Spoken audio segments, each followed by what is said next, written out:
Good morning students. जैसा कि कल बता दिया गया था पहले ही कि यहाँ पे आपको डेट लिखा हुआ रहेगा। देखिए आज 8 मई 2020 लिखा हुआ है।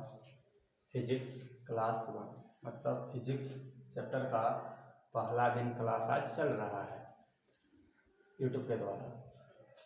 तो आप लोग जब यहाँ से गए थे और लॉकडाउन में बंद हुआ था कोचिंग, उस समय तक आप लोग वस्तु दूरी और प्रतिबिंब दूरी ये दो बात पढ़ चुके थे। वस्तु दूरी को यू द्वारा सूचित किया जाता है और प्रतिबिंब दूरी को भी द्वारा सूचित किया जाता है।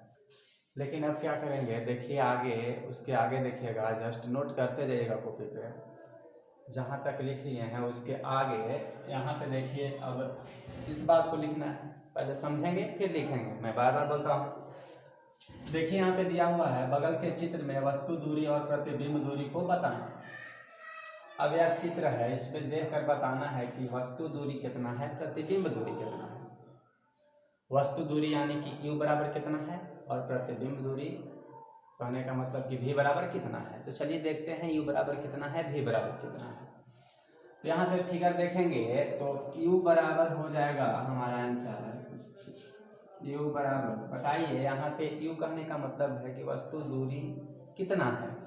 वस्तु दूरी कहने का मतलब समझिए कि दर्पण है, दर्पण के ध्रुव से ये जो वस्तु है, ध्रुव से वस्तु कितना दूरी पर है। तो साफ दिखाई दे रहा है कि दर्पण के ध्रुव से वस्तु जो यहाँ दिखाई दे रहा है, इसका दूरी है 3 मीटर।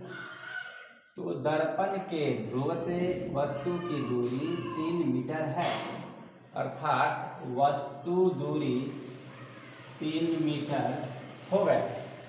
फिर से सुनिए, दर्पण के ध्रुव से वस्तु जो यहाँ पे दिखाई दे रहा है, वस्तु दर्पण के ध्रुव से वस्तु के बीच की दूरी, यहाँ से यहाँ तक की दूरी 3 मीटर है, अर्थात u बराबर 3 मीटर। अब जहाँ तक देखिए बात रह गया चिन्ह पे, तो चिन्ह इसमें क्या लिखा है आप लोग जानते ही हैं। हम बार बार बोले थे कि दर्पण के बाईं तरफ जब चलेंगे तो यहाँ पे हम जो भी दूरियां लेंगे उसको किस में लेंगे, माइनस में लेंगे। हरी बात समझ में। और दूसरा बात क्या है, v बराबर कितना लिखाएगा। v कहने का मतलब है कि प्रतिबिंब दूरी कितना है यहाँ पे। तो दर्पण के ध्रुव से प्रतिबिंब की बीच की दूरी देख लीजिए, यहाँ से यहाँ तक की दूरी है 8 मीटर, अर्थात प्रतिबिंब दूरी हो गया 8 मीटर। तो v बराबर लिख देंगे 8। अब 8 मीटर के पहले प्लस लिखा जाए कि माइनस लिखा जाए, तो सुनिए, आप लोग जानते हैं कि दर्पण के दायां तरफ जितना भी दूरियां हैं उसको मापने के लिए जब भी मापते हैं तो उसको प्लस में लिया जाता है। ये पहले ही बता दिया गया कि दर्पण के दाईं तरफ की दूरियां प्लस में ली जाती है। तो यहाँ पे आप लिख देंगे प्लस 8 मीटर। दर्पण के दाईं तरफ की सभी दूरियां प्लस में ली जाती है, दर्पण के बाईं तरफ की सभी दूरियां माइनस में ली जाती है। ये आपको पहले ही बता दिया गया है लॉकडाउन के पहले ही क्लास में। तो यहाँ पे यही दोनों हो गया आपका आंसर। ठीक है, वीडियो को पॉज करेंगे और लिख लेंगे।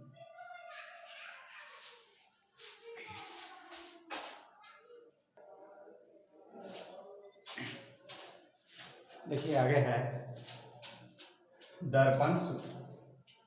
आपसे पूछा जाएगा एग्जाम में कि दर्पण सूत्र किसे कहते हैं, मिरर फार्मूला किसे कहते हैं। तो सीधा लिख लेना है, किसी भी गोलीय दर्पण में वस्तु दूरी u, प्रतिबिंब दूरी v तथा फोकस दूरी f के बीच संबंध को एक सूत्र द्वारा बताया जाता है जिसे दर्पण सूत्र कहते हैं। सीधा बात है, अगर दर्पण सूत्र आपसे पूछा जाए तो आपको बस यही जानना है कि दर्पण सूत्र और कुछ नहीं होता है।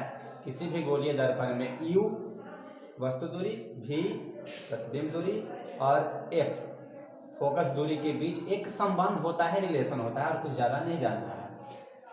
देखिए दर्पण सूत्र नीचे लिखा हुआ है 1/v plus 1/u equal to 1/f।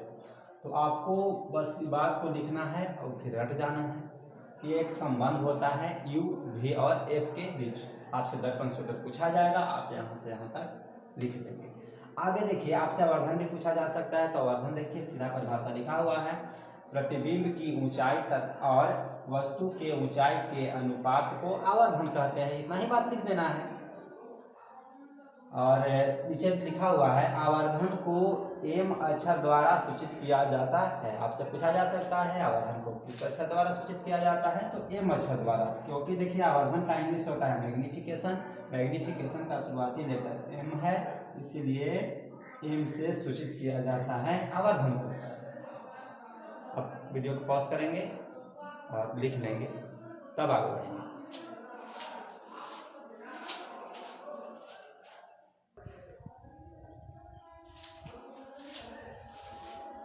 अब आगे देखेंगे, यहाँ पे आवर्धन को छोटा एम अक्षर द्वारा सूचित किया जाता है। यहाँ तक हम लोग लिख लिए हैं। फिर आगे लिखेंगे, अर्थात आवर्धन बराबर प्रतिबिंब के ऊंचाई बटा वस्तु के ऊंचाई। फार्मूला हो गया। इसी को आप ऐसे भी लिख सकते हैं, आवर्धन के जगह पर छोटा एम हमने लिख दिया, बराबर लिख दिया। प्रतिबिंब के ऊंचाई के जगह पर लिखा है HI। इसका मतलब होता है हाइट ऑफ इमेज, मतलब कि प्रतिबिंब के ऊंचाई। तो प्रतिबिंब के ऊंचाई की जगह पर आप HI भी लिख सकते हैं। आपको जल्दी में लिखना हो तो बटा था, बटा दिया, और वस्तु की ऊंचाई की जगह पर आप HO भी लिख सकते हैं। अर्थात फार्मूला ऐसे भी हो गया इसका, आवर्धन बराबर प्रतिबिंब की ऊंचाई बटा वस्तु की ऊंचाई, या आवर्धन बराबर HI बटा HO। आपको ध्यान रखना है, HI की जगह पर हम लिखेंगे प्रतिबिंब की ऊंचाई और HO की जगह पर लिखेंगे वस्तु की ऊंचाई। एक और फार्मूला है, m बराबर माइनस v बटा u। आंसर m बराबर माइनस v बटा u। v के जगह पर क्या हो सकता है, तो v के जगह पर होगा वस्तु की दूरी, और u के जगह पर होता है v के जगह पर होगा प्रतिबिंब की दूरी, और u के जगह पर होगा वस्तु की दूरी। पहले ही आपको बता दिया गया है। तो आपको अगर प्रतिबिंब की दूरी, वस्तु की दूरी दिया हुआ हो और आपको आवर्धन निकालना है, तो इससे भी आप निकाल सकते हैं। तो आपके पास आवर्धन के लिए 3 फार्मूला है, 3 नहीं 2 ही कह सकते हैं, आपके 2 ही फार्मूला है, बस हिंदी और इंग्लिश में लिखा हुआ है। तो आप इन सभी फार्मूला को याद रखेंगे और आपका चैप्टर 1 समाप्त हो गया। आज अब आगे क्या होगा, तो आगे कुछ क्वेश्चन 1-2 लिखवाएंगे, उसके बाद आपको कुछ होमवर्क देंगे।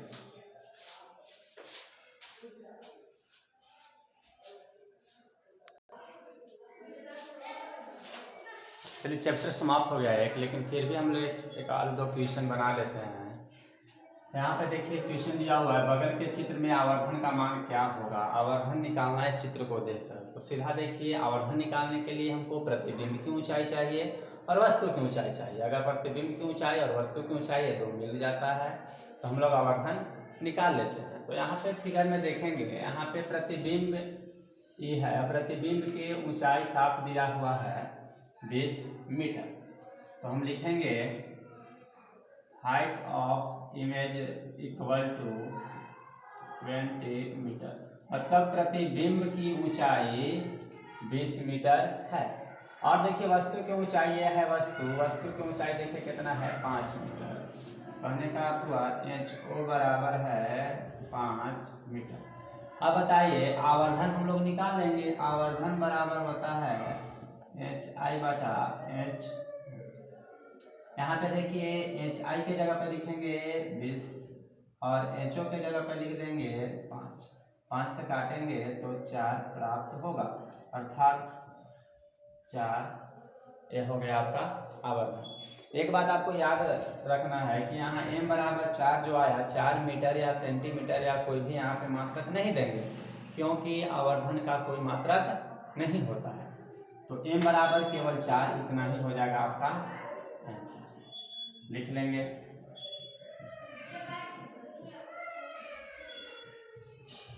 वीडियो को पॉज करेंगे और लिख लेंगे।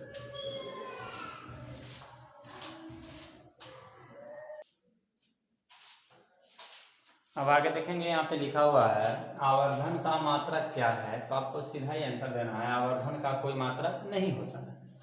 तो चलिए आज के लिए इतना ही। पहला क्लास था फिजिक्स का और चैप्टर आपका पहला समाप्त भी हो गया है। आपको होमवर्क में यही करना है कि आपके किताब में जितना भी ऑब्जेक्टिव क्वेश्चन दिया गया है उसका आंसर भी आपके किताब में दिया रहता है। किताब की सहायता से आप उसको क्वेश्चन आंसर दोनों याद कर लेंगे। ऑब्जेक्टिव वाला अगर रिक्त स्थान वाला दिया होगा तो रिक्त स्थान को भी भरकर आप याद कर लेंगे। रिक्त स्थान वाला मतलब ऑब्जेक्टिव और रिक्त स्थान को भरें, ये दोनों को भर के और आपको याद कर लेना है, क्योंकि कल हो सकता है कि हम पूछें। तो आपको ऑब्जेक्टिव याद करना है और जो रिक्त स्थान है उसको भी याद कर लेना है। आज के लिए फिजिक्स क्लास में इतना ही। जय हिंद, जय भारत।